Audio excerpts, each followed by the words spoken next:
আসসালামু আলাইকুম। তো প্রাথমিক বৃত্তি পরীক্ষা ২০২৫ যে পরীক্ষাটি হবে ২০২৬ সালে। তো এই পরীক্ষাটি বৃত্তি পরীক্ষার যে তারিখটি অনেকে জানতে চেয়েছেন, এজন্য ভিডিওটি তৈরি করা। তো এখানে ২ টি বিষয় রয়েছে।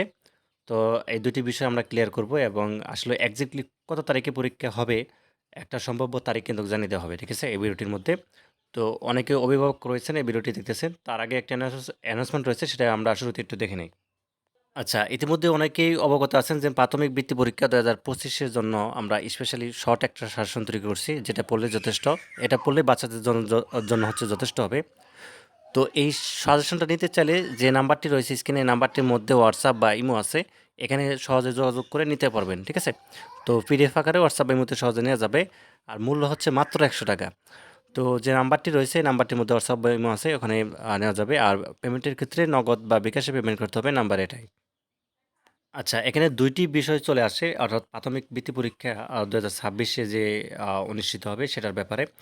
তো আমরা যদি এখানে দেখি, আসলেও এখানে বেশ কিছু অনেকে অনেক তথ্য দিয়েছেন। একটা তথ্য আমরা পেয়েছিলাম যে এপ্রিলের ১ম সপ্তাহে আসলে পরীক্ষা নিবে। কিন্তু এটা আসলেও সম্ভব হবে না, কেননা সময় খুবই কম। ঠিক আছে? নতুন সরকার যেহেতু গঠিত হয়েছে, সবকিছু ম্যানেজ করে দেন হচ্ছে পরীক্ষাগুলো নেওয়া।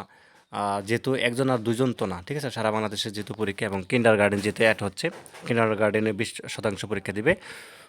সব মিলিয়ে আসলে পরীক্ষাটা একটু নিতে একটু দেরি হবে। সেক্ষেত্রে আসলে ২য় সপ্তাহ পর, অর্থাৎ ১৬ এবং ১৭ এপ্রিল আয়োজন করা যেতে পারে। ঠিক আছে?